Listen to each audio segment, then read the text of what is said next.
Assalamualaikum warahmatullahi wabarakatuh. Alhamdulillah hamdan wa syukran ala ni'amillah, salatan wa salaman ala rasulillah Muhammadin ibni Abdillah wa man tabi'ahu wa mawalah, amma ba'd.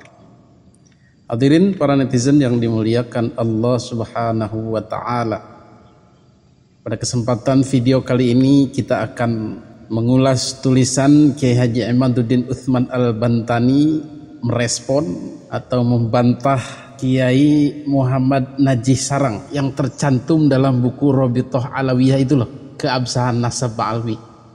Bagaimana Gus Najih ini menulis?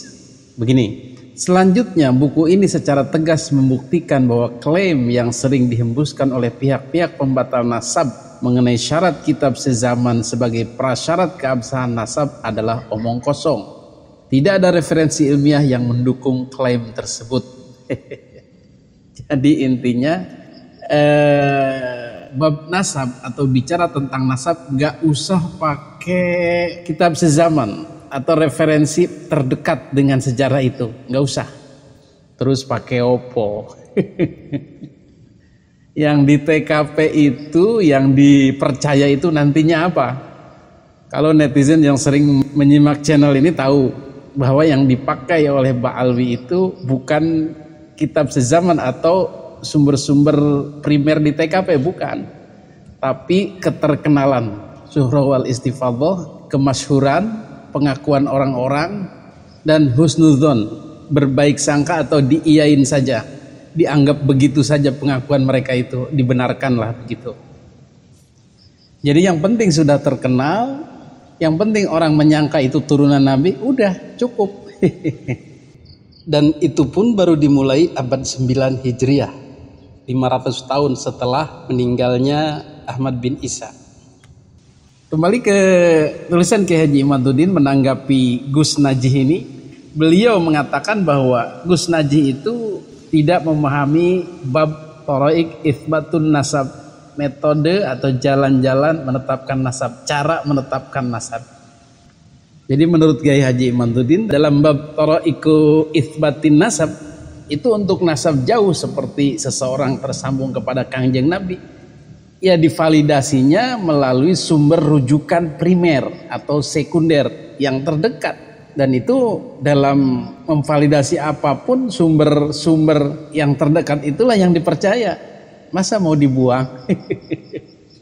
Ada orang lahir, ada dokumennya di tahun kelahirannya, kemudian ada orang menulis tentang kelahirannya di tahun-tahun kedua atau ketiganya, ya itu yang dipercaya, yang dijadikan referensi. Masa itu dihilangkan? Itu secara logika ya, secara dalil kitab, Kiai Haji Imaduddin pun punya bahwa kitab sezaman itu perlu. Itu ada dalam kitab Usulul Ilmin Nasab wal Mufadhalah Bainal Ansab, karya pakar ilmu nasab Fuad bin Abdul bin Abi Gais Al-Jaizani, halaman 7677. Dan ketika kita mentahqiq nasab, maka sumber-sumber yang memungkinkan kita mengambil darinya wajib berupa kitab-kitab nasab terdahulu yang ditulis sebelum masa modern, yaitu ketika orang lebih dekat mengetahui keturunan mereka. Ia juga mengatakan, dan tidak mungkin kita berbicara nasab terdahulu berdasar apa yang terdapat dalam kitab yang baru dengan bersandar kepada pendapat yang tidak logis atau berdasar memori bangsa saja. Nggak mungkin lah pakai buku-buku abad 9, 10, 11, 12, 13, 14, 15 sampai 20. Sementara yang abad ke-4, 5, 6, 7-nya nggak digubris, yang ngaco itu. Kecuali abad 4, 5, 6 itu belas tidak ada keterangan sama sekali. Semuanya kosong, baik itu yang menetapkan anak Ahmad bin Isa maupun yang tidak menetapkan anak Ahmad bin Isa, tidak ada semua. Tetapi dalam kasus nasab Ba'alwi yang menetapkan itu ada, yang menerangkan anaknya Ahmad bin Isa itu ada 3, itu ada di abad 4, 5, 6. Ini masalahnya, repotnya Ba'alwi di sini. Kemudian ada juga dalam kitab Dalil Insya wa Tahqiqis Salasilil Ansab, karya Dr. Imad. Dr. Imad nih, bukan Kiai Haji Imad. Dr. Imad Muhammad Al-Atiki. Marji atau referensi berbeda dengan masdar, sumber, yaitu bahwa masdar lebih dekat waktu, tempat, dan lingkungannya dengan peristiwa yang diceritakannya. Adapun marji membutuhkan masdar dan sumber lain yang primer untuk melengkapi penelitiannya. Oleh karena itu, masdar lebih laik dihitung apabila terjadi pertentangan dengan marji. Kecuali jika marji tersebut membuat analisis yang cermat yang membantah kontradiksi melalui masdar atau bahan-bahan primer lainnya. Itu dalam kitab Dalilil Insya wa Tahqiqi Salasilil Ansab. Jadi kata siapa kitab sezaman atau dokumen-dokumen primer yang mendukung sebuah sejarah, sebuah silsilah boleh diabaikan? Tidak boleh.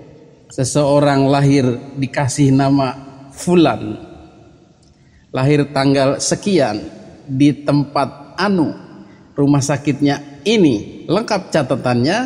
Kemudian muncul berita baru yang menyatakan bahwa si Fulan ini lahirnya bukan di sini, lahirnya di sini, rumah sakitnya ini, namanya bukan Fulan tapi Polan. Nah, yang dipercaya itu yang ada sumber aslinya itu loh. Ya itu sudah mafhum lah, masuk logika. Hadirin yang dimuliakan Allah Subhanahu wa taala, ada lagi tulisan Gus Najih mengatakan begini. Sebagai bagian dari Ahlus Sunnah wal Jamaah, kita seharusnya memelihara iktikad baik dan percaya penuh terhadap nasab para habaib Bani Alawi. Menolak nasab mereka berarti telah terjerumus dalam keharaman ta'nu fin nasab, menuduh nasab orang yang dalam hadis dijelaskan sebagai kekufuran. Jadi Gus Najih mengajak, udahlah, percaya aja sih, apa susahnya percaya? Percaya aja udah, beriktikad baik, jangan berburuk sangka kepada mereka, percaya aja udah. Kata Kiai Haji Imaduddin, itu aneh ngomong seperti itu. Apa urusannya Ahlus Sunnah wal Jamaah dengan nasab Ba'alwi? Sebagai orang Ahlus Sunnah wal Jamaah jadi harus percaya saja. Jadi Gus Najih menganggap ini akidah Ahlus Sunnah wal Jamaah satu paket. Jadi bisa kufur lah, bisa kafir lah begitu, menolak nasab Ba'alwi. Padahal nasab Ba'alwi itu nisbatnya kepada Alwi bin Ubaid atau Alwi bin Himham, bukan kepada Sayyidina Ali. Jadi kalau kita menolak yang sudah nyata-nyata benar keturunan Nabi, nah itu yang jadi masalah. Kita akan disalahkan, akan dihujat seluruh umat. Tapi yang ini kan bukan keturunan Nabi. Jadi hadis-hadis tentang Ahlul Bait, ayat-ayat tentang Ahlul Bait yang asli ya kita amalkan, tapi tidak untuk Ba'alwi. Jadi untuk siapa? Ya untuk yang asli lah, Sayyidina Ali, Sayyidina Hasan, Sayyidina Husain, dan keturunan-keturunannya yang valid, yang tidak bisa dibantah lagi. Tetapi permintaan Gus Najih, kita percaya saja, kita beriktikad baik saja, kita bersihkan hati saja, kita jangan berpikiran buruk kepada mereka. Lah, mereka kan bukan keturunan Nabi, kenapa harus percaya saja? Kenapa harus beriktikad baik saja? Ya kita teliti dong. Jadi kesalahan fatal Gus Najih adalah memaksa orang Islam Ahlus Sunnah wal Jamaah untuk percaya saja. Karena kalau tidak percaya kafir. Maksain ini namanya.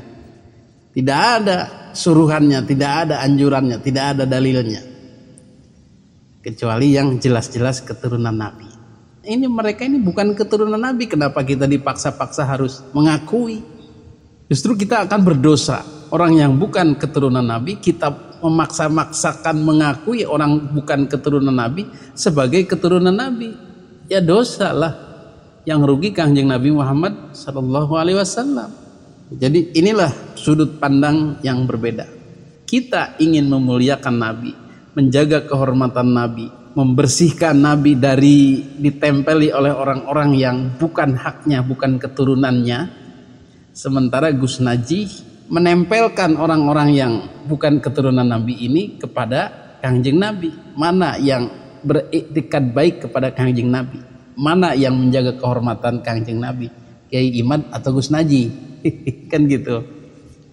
Kemudian Gus Najih juga mengatakan Menolak nasab Ba'alwi sama artinya suul adab dan menolak kredibilitas para kiai dan guru-guru yang telah mengakui dan menerima nasab tersebut. Penelitian itu bukan suul adab ya. Penelitian itu ilmiah, daya kritis, nalar kritis. Apalagi ternyata setelah dilakukan penelitian terbukti kebenaran, itu bukan suul adab. Jadi perbedaan pandangan dalam keilmuan itu sah-sah saja antara kiai dengan kiai sekarang dengan kiai dulu. Kata Kiai Haji Imaduddin selanjutnya, jika Gus Najih ini paham dengan kitab Ihya Ulumuddin, di situ akan ada keterangan ulama-ulama dulu berbeda, saling berbeda, bahkan antara murid dengan guru, dan mereka tidak dianggap suul adab. Imam Syafi'i pertama belajar kepada Imam Malik, kemudian Imam Syafi'i berbeda dengan Imam Malik, bahkan membuat mazhab fikih sendiri yaitu mazhab Syafi'i. Kemudian ada Imam Ahmad belajar kepada Imam Syafi'i, kemudian setelah itu berbeda pandangannya, pendapatnya dengan gurunya Imam Syafi'i, bahkan dia membuat mazhab fikih sendiri. Imam Al-Ghazali meriwayatkan Ibnu Abbas pun belajar ilmu fikih kepada Zaid bin Thabit, kemudian malah berbeda dengan Ibnu Abbas. Belajar qiraatnya kepada Ubay bin Ka'ab, lalu kemudian berbeda. Mereka biasa-biasa saja, tidak dikatakan suul adab. Bahkan kiai-kiai dulu kalau mereka disodorkan penelitian Kiai Haji Imaduddin yang sangat detail ini, ya bisa jadi mereka pun ikut membatalkan nasab Ba'alwi. Begitu kata Kiai Imaduddin. Jadi Gus Najih ini melarang orang berpikir kritis, ilmiah, penelitian, ilmu, tidak boleh. Ya Ba'alwi ya harus diakui saja, dihusnuzoni saja, nggak boleh diutak-atik lah begitu. Jadi masalah ilmu ini Gus Najih tidak terbuka. Dia mendoktrin semua santrinya harus ikut kata dia tidak boleh diteliti, tidak boleh bicara keilmuan ini, ya harus begitu. Ya nggak bisa, keilmuan itu tidak bisa begitu, karena tidak ada urusannya dengan kekafiran atau suul adab. Kalau memang hasil penelitian, hasil mutolaahnya mengatakan Ba'alwi bukan keturunan Nabi, ya mau apa? Kita tidak usah mengkait-kaitkan dengan kebencian ya, dengan suul adab, dengan berakhlak buruk kepada kiai-kiai yang mengakuinya. Biasa saja. Jadi ulama-ulama dahulu, kiai-kiai dahulu yang ikut menyebutkan, bukan mengitsbat ya. Kalau mengitsbat seperti Kiai Haji Imaduddin, melakukan penelitian dulu, kitabnya ini, kemudian setelah itu mengambil keputusan berdasarkan penelaahan kitab, sejarah dan lain sebagainya, nasab Ba'alwi sah bersambung kepada Rasulullah. Itu namanya itsbat. Tapi kalau hanya menyebutkan, hanya tertulis beberapa kata dalam kitabnya, itu namanya ikut-ikutan, husnudzon. Karena sudah masyhur itu. Kemudian orang-orang yang ikut-ikutan tadi, itu kita tidak wajib untuk mengikutinya. Bisa saja kita berbeda.